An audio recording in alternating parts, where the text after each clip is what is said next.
Hello everyone, my self Rahul Panwar. आज की video में डिस्कस करेंगे कोऑर्डिनेशन कंपाउंड्स के वो क्वेश्चंस जो 2025 में बोर्ड एग्जाम में पूछे गए हैं। तो पहला क्वेश्चन है बेटा, right the IUPAC name of the following coordination compounds. दो कंपाउंड की नेमिंग आपसे करा रहा है अकॉर्डिंग टू आईयूपीएसी। पहला कंपाउंड है COCl2En होल ट्वाइस SO4। जब भी कोऑर्डिनेशन कंपाउंड की हम नेमिंग करते हैं तो वहां पे केटायन की नेमिंग पहले और जो एनायन है उसकी नेमिंग बाद में। यहां केटायन कॉम्प्लेक्स आयन है, तो नेमिंग करते हुए कॉम्प्लेक्स आयन में ध्यान रखते हैं कि लिगेंड्स की नेमिंग जब करते हैं तो लिगेंड्स को अल्फाबेटिकल ऑर्डर में अरेंज करना होता है। बाकी मैं साथ साथ बताऊंगा। यहां पे आ गया डाइक्लोराइडो, ये डाइक्लोराइडो EN होल ट्वाइस है तो इसको लिखेंगे बिस इथेन 1,2 डाइअमीन। अब बिस क्यों आया? क्योंकि लिगेंड की नेमिंग में ऑलरेडी डाई प्रेजेंट है, इसलिए इस 2 के लिए हम यहां बिस यूज करेंगे। डाइक्लोराइडो बिस इथेन 1,2 डाइअमीन। कोबाल्ट, कोबाल्ट का ऑक्सीडेशन नंबर 4 और उसके बाद काउंटर आयन की नेमिंग सल्फेट। डाइक्लोराइडो बिस इथेन 1,2 डाइअमीन कोबाल्ट 4 सल्फेट, ये आपके इस कंपाउंड की नेमिंग हो गई। दूसरा कंपाउंड है K3FeC2O4 होल थ्राइस। पहले potassium, potassium tri oxalato ferrate third. जब कॉम्प्लेक्स आयन एनायन होता है तो जो उसमें मेटल आयन प्रेजेंट होता है उसके नेम में 8 ऐड करते हैं, है ना, इसीलिए हमने यहां पे फेरेट लिखा हुआ है और इसका ऑक्सीडेशन नंबर। सेकेंड क्वेश्चन है, what happens to the colour of complex TiH2O whole 6 3 positive when heated gradually. जब इस कॉम्प्लेक्स आयन को, इस कोऑर्डिनेशन कंपाउंड को ग्रेजुअली हीट करते हैं तो क्या होता है, इसके कलर के साथ क्या होता है। तो देखो, जब भी किसी कोऑर्डिनेशन कंपाउंड को हम हीट करते हैं, कोऑर्डिनेशन कंपाउंड्स कलर क्यों एग्जिबिट करते हैं? कोऑर्डिनेशन कंपाउंड बेटा कलर एग्जिबिट करते हैं due to this reason, DD transition की वजह से। अब जब हम इस कंपाउंड को हीट करेंगे, इस कॉम्प्लेक्स आयन को हीट करेंगे, तो हीटिंग पे जो लिगेंड्स हैं, वाटर लिगेंड्स, ये यहां से चले जाएंगे, ठीक है ना, बॉन्डिंग ब्रेक हो जाएगी। तो केवल आपके पास बचेगा Ti3+ आयन। DD ट्रांजिशन क्यों होता है? जब लिगेंड्स एक फील्ड इंड्यूस करते हैं, स्ट्रॉन्ग फील्ड इंड्यूस करते हैं। अब यहां पे लिगेंड्स अवेलेबल नहीं है, लिगेंड्स प्रेजेंट नहीं है, तो DD ट्रांजिशन वहां पे नहीं होगा, स्प्लिटिंग नहीं होगी।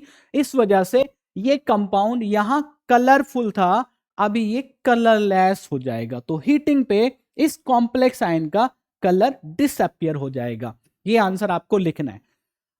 इसका दूसरा पार्ट है, right the electronic configuration for D5 ion if delta O less than P। ठीक है, जो स्प्लिटिंग एनर्जी है वो पेयरिंग एनर्जी से कम है। ठीक है, पेयरिंग एनर्जी ज्यादा है, स्प्लिटिंग एनर्जी कम है। कम है, जहां कम होती है एनर्जी, अभी समझेंगे हम, जहां एनर्जी कम होती है, डेल्टा ओ जहां कम होता है, वहां पे जो इलेक्ट्रॉन्स हैं वो नीचे वाले लेवल में ना रह के, पेयरिंग ना करके ऊपर वाले लेवल में जा सकते हैं, क्योंकि एनर्जी गैप कम है। मैं समझाता हूं अभी। यहां पे स्टार्टिंग से समझते हैं। देखो, अगर यहां पे दिया हुआ D5 आयन, अगर हमारे पास D1 आयन है, यानी कि ऐसा सिस्टम जिसमें D ऑर्बिटल में केवल एक इलेक्ट्रॉन प्रेजेंट है, समझ रहे हो आप मेरी बात को? तो D1 में क्या लिखेंगे? T2G Eg0, एक इलेक्ट्रॉन T2G में आ गया, ये इलेक्ट्रॉनिक कॉन्फिगरेशन होगा। D2 की बात करें तो T2G 2 Eg0, अभी दोनों इलेक्ट्रॉन, देखो इलेक्ट्रॉन यहां फिल कर रहे हैं हम, यहां समझो आप, स्प्लिटिंग हो चुकी है। T2G Eg 2 लेवल है, तो पहले लोअर एनर्जी जो लेवल होता है उसमें इलेक्ट्रॉन जाएगा। एक इलेक्ट्रॉन आपका देखो यहां आ गया, दूसरा इलेक्ट्रॉन आएगा, दूसरा इलेक्ट्रॉन आपका यहां आ गया। समझ रहे हो आप बात को? D3 में क्या होगा? एक इलेक्ट्रॉन यहां आ जाएगा। लोअर एनर्जी में पहले सिंगली फिल्ड करेंगे इलेक्ट्रॉन्स को, ठीक है, एक एक इलेक्ट्रॉन आएगा पहले तीनों ऑर्बिटल में। उसके बाद जब D4 आता है तो D4 में देखो बेटा, अगर delta O less than P है, ये वाला केस हमने यहां पे लिया है, तो फिर क्या होगा? एनर्जी गैप कम है, इलेक्ट्रॉन ऊपर चला जाएगा, ऊपर जाएगा यानी कि Eg वाले सेट में। तो D4 में T2G3 Eg1 होगा if this is the condition. समझ रहे हो? T2G4 Eg0 होगा जब delta O greater than P होगा। दोनों जो लेवल है ना, दोनों जो सेट, इनके बीच की जो एनर्जी है बहुत ज्यादा है, इलेक्ट्रॉन ऊपर ना जाके नीचे ही क्या हो जाता है, पेयरिंग कर लेता है। तो इलेक्ट्रॉनिक कॉन्फिगरेशन आ जाएगा आपका T2G4 EG0। ठीक है, इसके बाद अगर यही D5 सिस्टम हमारे पास है जो कि आपके क्वेश्चन में पूछा गया है ना, आपको तो केवल इतना आंसर लिखना है, एक्सप्लेन कर देना है, बाकी चीजें आपको समझाने के लिए मैं बता रहा हूं यहां पे। तो D5 में क्या होगा, T2G3 EG2 होगा अगर delta O less than P है, जो कि हमारा केस है। ये इलेक्ट्रॉनिक कॉन्फिगरेशन होगा। डेल्टा O यानी कि CFSC जो है वो कम है, एनर्जी गैप यहां दोनों सेट के बीच में कम है, इलेक्ट्रॉन ऊपर चला जाएगा। तो D5 जो हमारा केस है इसमें क्या होगा, यहां आएंगे दोनों इलेक्ट्रॉन। ठीक है, तो इलेक्ट्रॉनिक कॉन्फिगरेशन होगा T2G3 EG2। समझ गए। लेकिन अगर केस ऐसा हो तो ये भी हमको आना चाहिए, मैंने यहां लिखा हुआ है T2G5 EG0। 2025 में ये वाला क्वेश्चन आया है, इस बार ये क्वेश्चन आ सकता है। ठीक है, तो आपको पता होना चाहिए कॉन्सेप्ट। बात समझ में आ गई। नेक्स्ट क्वेश्चन है, right the hybridization and magnetic behaviour of the complex NiCO hall 4। Nickel यहां पे सेंट्रल मेटल एटम है, निकेल का जो एटॉमिक नंबर होता है 28 होता है, इलेक्ट्रॉनिक कॉन्फिगरेशन हो गया 3D8 4s2। ठीक है, अब NiCO हॉल 4 है तो निकेल का ऑक्सीडेशन स्टेट क्या होगा बेटा, 0 होंगे। तो इसका मतलब जो इलेक्ट्रॉन 3D8 4s2 है यही इलेक्ट्रॉनिक कॉन्फिगरेशन रहने वाला, कोई इलेक्ट्रॉन लूज नहीं करेगा निकेल। तो 3D8 4s2 यहां पे हो गया। अब जो आपका कार्बोनिल है दैट इज CO है, this is strong field ligand, और जो स्ट्रॉन्ग फील्ड लिगेंड होता है वो क्या करा, इलेक्ट्रॉन्स की पेयरिंग करा देता है। जब ये पेयरिंग होगी तो दोनों इलेक्ट्रॉन यहां आके पेयर अप हो जाएंगे। क्लियर है। तो ये जो 3D है ये फुलफिल हो गया आपका। अभी आपके पास रहा 4s 4p, आपके पास लिगेंड्स कितने हैं, 4 है तो 4 ऑर्बिटल्स आपको चाहिए।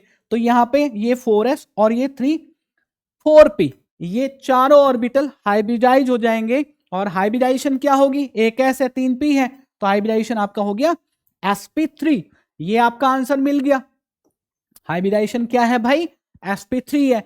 अब यहां पे कोई भी इलेक्ट्रॉन आपको अनपेयर्ड नहीं दिख रहा है, कोई भी इलेक्ट्रॉन अनपेयर्ड नहीं है। मैग्नेटिक बिहेवियर अगर आपको बताना है तो क्या कहेंगे आप, आपका जो कंपाउंड है वो डायमैग्नेटिक हो गया, because no unpaired electron is present over there. ठीक है बेटा। नेक्स्ट क्वेश्चन आपका बनता है, give reasons. CO is a stronger complexing agent than NS3। बहुत बढ़िया क्वेश्चन है, बहुत इंपॉर्टेंट क्वेश्चन है। अब ऐसा क्यों होता है, देखो NS3 जो है ना, NS3 के पास एक इलेक्ट्रॉन पेयर होता है, उसको डोनेट करता है। तो ये सिग्मा डोनर है, सेंट्रल मेटल एटम को अपना इलेक्ट्रॉन पेयर डोनेट करता है केवल।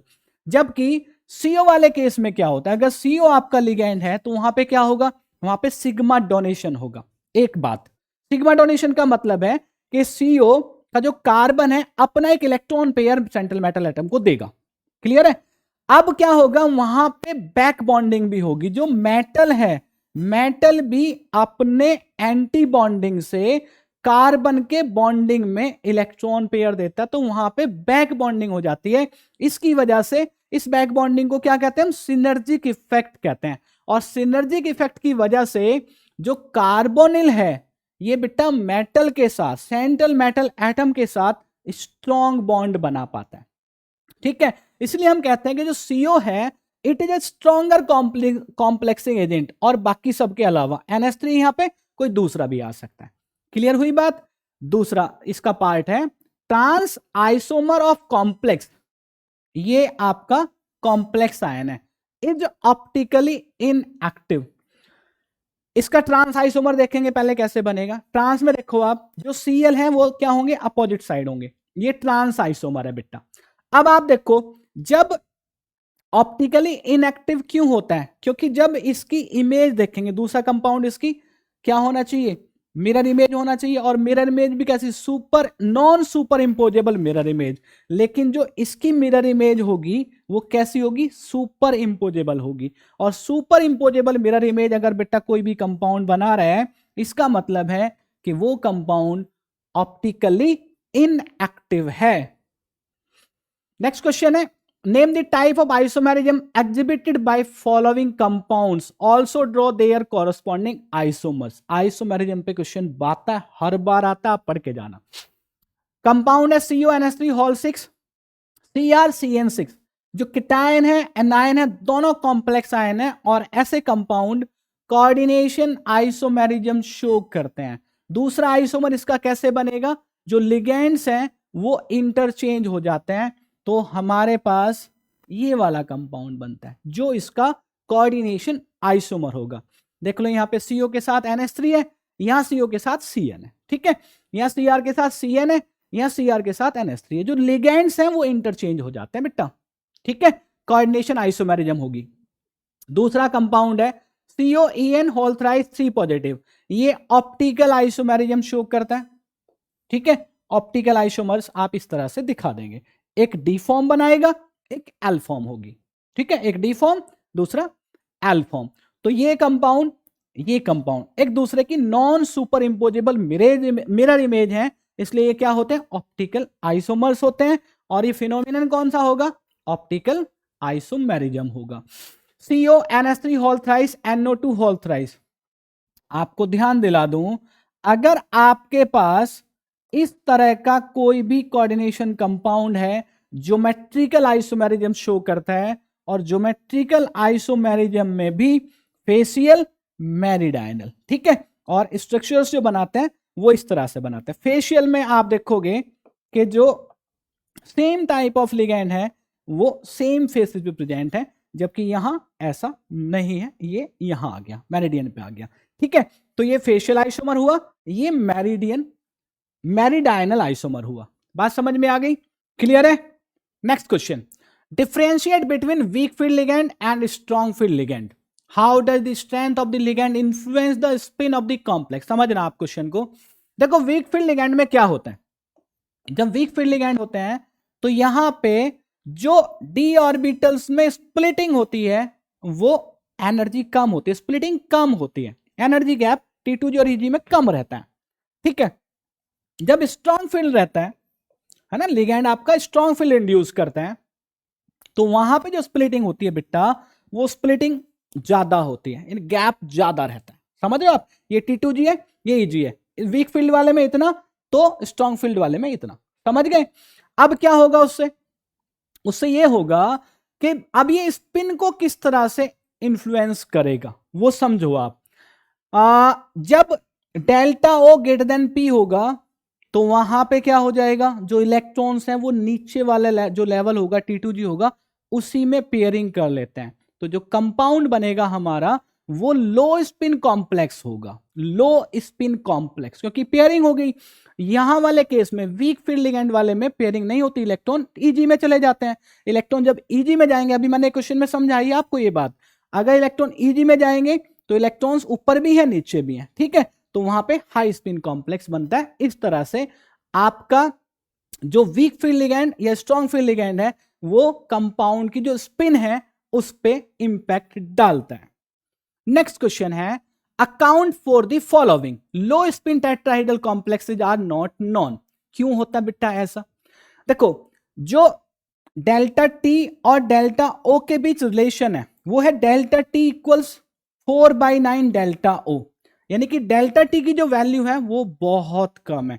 This energy is generally too low to overcome the pairing energy. तो यहां पे इलेक्ट्रॉन कभी भी क्या रहता है, कभी भी ऊपर जा ही नहीं पाता, नीचे वाले लेवल में ही रहता है, ठीक है। इसलिए वहां पे क्या रहता है, जो कॉम्प्लेक्सेज रहते हैं वो कैसे रहते हैं, हाई स्पिन वाले रहते हैं, लो स्पिन वाले नहीं रहते, क्योंकि यहां पे जो एनर्जी है वो बहुत कम है, समझ गए। नेक्स्ट है, CO2 plus is easily oxidise to CO3 plus in the presence of strong ligand. अब ऐसा क्यों होता है बेटा, क्योंकि देखो जो कोबाल्ट है वो +2 ऑक्सीडेशन स्टेट से ज्यादा +3 ऑक्सीडेशन स्टेट में स्टेबल कंपाउंड बनाता है। अब जो स्ट्रॉन्ग फील्ड लिगेंड क्या करता है, स्ट्रॉन्ग फील्ड लिगेंड जब आता है तो वहां पे जो डी ऑर्बिटल्स है वहां पे स्प्लिटिंग भी होती है, ठीक है। अब वो जब स्प्लिटिंग होती है तो वहां पे जो कॉन्फ़िगरेशन बनेगा वो स्टेबल कॉन्फ़िगरेशन बनेगा, और जब स्टेबल कॉन्फ़िगरेशन बनेगा तो CO2 प्लस अगर वहां पे प्रेजेंट है तो CO2 प्लस एक इलेक्ट्रॉन को लूज करेगा और CO3 प्लस में कन्वर्ट हो जाएगा, क्योंकि CO3 प्लस जो कोबाल्ट की +3 ऑक्सीडेशन स्टेट है ये मोर स्टेबल है +2 से। ठीक है, समझ आई बात। नेक्स्ट है what type of isomerism is shown by the complex CONH3 whole 6 CrCN6। अभी देखा हमने ये क्वेश्चन, है ना, ये किसी दूसरे सेट में आया होगा। तो ये कोऑर्डिनेशन आइसोमेरिज्म शो करते हैं और यहां पे आइसोमर्स भी आपके बना के दिखा दिए हैं। ठीक है, ये आपको गिवन है, इसका जो आइसोमर होगा कोऑर्डिनेशन आइसोमर वो बेटा ये होगा, मैंने पहले ही बताया, दोबारा बता रहा हूं। कोऑर्डिनेशन आइसोमेरिज्म में जो लिगेंड्स होते हैं वो सेंट्रल मेटल आयन इंटरचेंज कर लेते हैं। ठीक है, उसके लिगेंड उसके पास, उसके लिगेंड उसके पास, ये होता है। Next, why a solution of NiH2O whole 6 2 positive is green while a solution of NiCN4 2 minus is colorless। बेटा देखो, ये कंपाउंड में 4 लिगेंड्स प्रेजेंट हैं, यहां इस कंपाउंड में 6 लिगेंड्स प्रेजेंट हैं। ठीक है, तो जो वाटर है आपका ये वीक फील्ड लिगेंड है। अब वीक फील्ड लिगेंड है और ऑक्टाहेड्रल कॉम्प्लेक्स है, क्योंकि 6 लिगेंड्स प्रेजेंट है, तो यहां पे डी ट्रांजिशन पॉसिबल है। ठीक है, यहां पे डी ट्रांजिशन पॉसिबल है।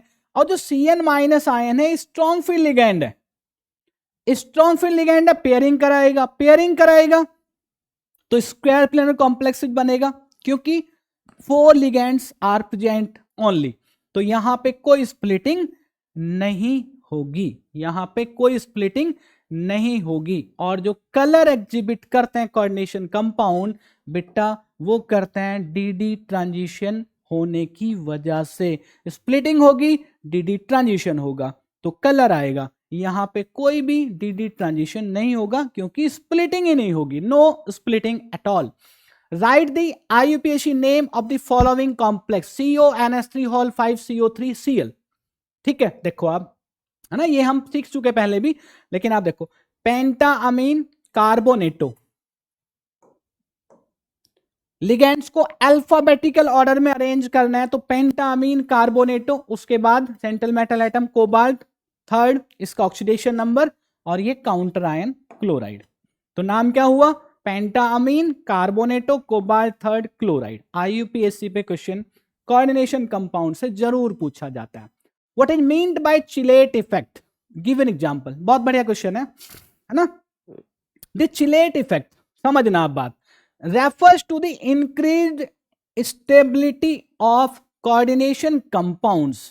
क्यों होता है ऐसा, देखना आप, that contain chelating ligands which can form multiple bonds with a metal ion।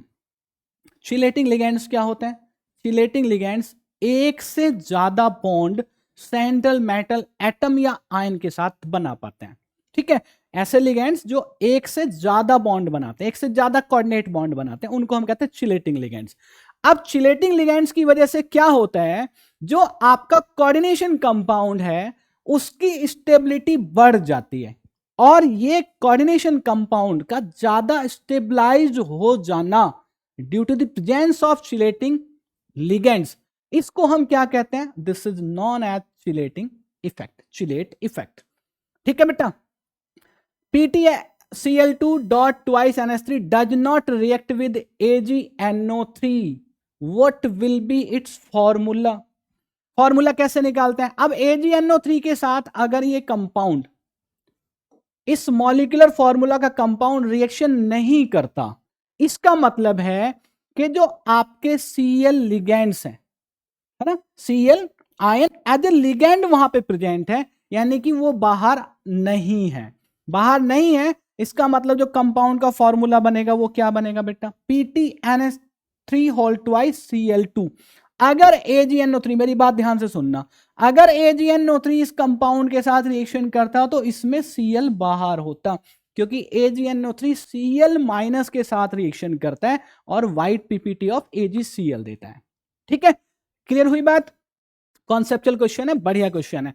Right the hybridization and magnetic behaviour of FeCN6 4-।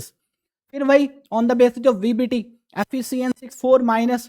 अब आयरन का एटॉमिक नंबर, ये देखो आप 3d6 अब आयरन का यहां पे जो ऑक्सीडेशन स्टेट होगा वो कितना होगा बेटा, यहां पे ऑक्सीडेशन स्टेट बेटा +2 है।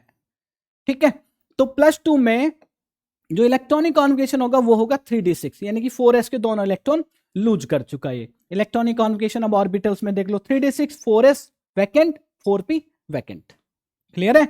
इसके बाद अब जो आपका Cn माइनस है, इसके बाद हम देखते हैं लिगैंड कौन सा प्रेजेंट है। स्ट्रॉन्ग फील्ड लिगैंड प्रेजेंट है, वीक फील्ड लिगैंड प्रेजेंट है। स्ट्रॉन्ग फील्ड लिगैंड प्रेजेंट है, पेयरिंग कराएगा भाई, पेयरिंग कराएगा। पेयरिंग कराएगा तो यहां पे देखो ये इलेक्ट्रॉन चारों के चारों पेयर अप हो गए, 2 ऑर्बिटल में आ गए। ये 2 ऑर्बिटल वैकेंट, ये वैकेंट, ये 3 ऑर्बिटल वैकेंट। ठीक है, तो हाइब्रिडेशन बता दो क्या होगा, D2sp3 है ना, D2sp3 इनर ऑर्बिटल कॉम्प्लेक्स बना रहा है, इनर ऑर्बिटल कॉम्प्लेक्स बनाएगा क्योंकि स्ट्रॉन्ग फील्ड लिगैंड प्रेजेंट है, इलेक्ट्रॉन्स की पेयरिंग करा देगा। उसके बाद बेटा ये हमने दिखा दी लिगैंड्स के इलेक्ट्रॉन पेयर्स। क्लियर? अब इस कंपाउंड में कोई भी अनपेयर्ड इलेक्ट्रॉन प्रेजेंट नहीं है, नहीं है, तो मैग्नेटिक बिहेवियर क्या होगा, डायमैग्नेटिक। पैरामैग्नेटिक कब होता है, जब इलेक्ट्रॉन्स अनपेयर्ड प्रेजेंट होते हैं। कोई भी इलेक्ट्रॉन अनपेयर्ड है तो पैरामैग्नेटिक हो जाएगा, यहां पे कोई इलेक्ट्रॉन अनपेयर्ड नहीं है, डायमैग्नेटिक आपका कंपाउंड रहेगा।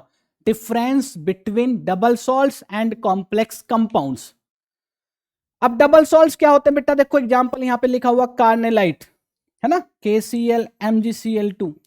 जो हमारे पास क्या होते हैं, आयनिक कंपाउंड्स होते हैं, सॉल्ट्स होते हैं, उनको एक फिक्स प्रोपोर्शन में हम कंबाइन कराते हैं। कुछ मेथड्स हमारे पास होते हैं, फिजिकल मेथड, तो जिससे जो कंपाउंड बनते हैं, 2-2 सॉल्ट मिल जाते हैं, 2 सॉल्ट वहां प्रेजेंट है तो डबल सॉल्ट हम उसको कहते हैं, है ना। A double salt is a crystalline compound formed by the combination of 2 different salts. For example carnallite, potash alum, ठीक है, आपने सुना होगा। अब उसने पूछा कॉम्प्लेक्स कंपाउंड क्या होता है। कॉम्प्लेक्स कंपाउंड में क्या क्या प्रेजेंट होता है भैया, सेंट्रल मेटल आयन प्रेजेंट होता है, लिगैंड्स प्रेजेंट होते हैं, ठीक है ना, सेंट्रल मेटल आयन प्रेजेंट होता है, लिगैंड्स प्रेजेंट होते हैं। तो इस तरह अगर ये कंबाइन हो जाते हैं और एक कॉम्प्लेक्स आयन बनाते हैं, और जब इस कॉम्प्लेक्स आयन को वाटर के अंदर डिजॉल्व करते हैं तो ये अपनी आइडेंटिटी लूज नहीं करता, ये जैसा है ना वैसा ही वाटर के अंदर रहेगा, ठीक है ना, जैसा यहां बाहर है वैसा ही वाटर के अंदर रहेगा, ठीक है। ये कॉम्प्लेक्स आयन अपनी आइडेंटिटी लूज नहीं करेगा। यहां KCl MgCl2 ये वाटर में सॉल्युबल हैं, डिजॉल्व हो जाएंगे, आयंस में डिसोसिएट हो जाएंगे, तो ये कंपाउंड, ये जो कंपाउंड है डबल सॉल्ट्स, ये अपनी आइडेंटिटी लूज कर दे। हाँ, जो आयंस होते हैं, कंपाउंड अपनी आइडेंटिटी लूज करेगा, आयन अपनी आइडेंटिटी लूज नहीं करेगा, समझ गए। तो यहां पे कॉम्प्लेक्स आयन प्रेजेंट नहीं है, डबल सॉल्ट है, ये कॉम्प्लेक्स आयन है, तो इसको हम क्या कहते हैं, कॉम्प्लेक्स कंपाउंड कहते हैं। इसके बाद आता है बाइडेंटेट लिगैंड एंड एम्बिडेंटेट लिगैंड। बहुत इंपॉर्टेंट क्वेश्चन है। बाइडेंटेट का मतलब होता है, एम्बिडेंटेट का मतलब होता है, सुनो पहले, bidentate by two donor atoms present होंगे, ठीक है। एम्बिडेंटेट के पास भी 2 डोनर एटम प्रेजेंट होंगे, 2 डोनर एटम्स प्रेजेंट होंगे दोनों के पास। बट फर्क ये है कि एम्बिडेंटेट में जो 2 डोनर एटम होते हैं, जब वो बॉन्डिंग करता है तो उनमें से एक के साथ ही करता है, ठीक है, एक के थ्रू सेंट्रल मेटल आयन के साथ, एटम के साथ बॉन्डिंग करेगा। बाइडेंटेट दोनों एटम जो उसके पास होते हैं बेटा, उन दोनों से बॉन्डिंग करता है एक टाइम में। यहां पे दोनों डोनर एटम प्रेजेंट होते हैं, लेकिन वो एक के थ्रू ही बॉन्डिंग करता है, एक टाइम में एक जो एटम होगा वो बॉन्डिंग करेगा, ठीक है। ये फर्क है बाइडेंटेट और एम्बिडेंटेट में, इंपोर्टेंट टर्म है दोनों, आपको आने चाहिए। तो ये हमारे वो क्वेश्चंस बेटा कोऑर्डिनेशन कंपाउंड्स के जो 2025 में बोर्ड एग्जाम में पूछे गए।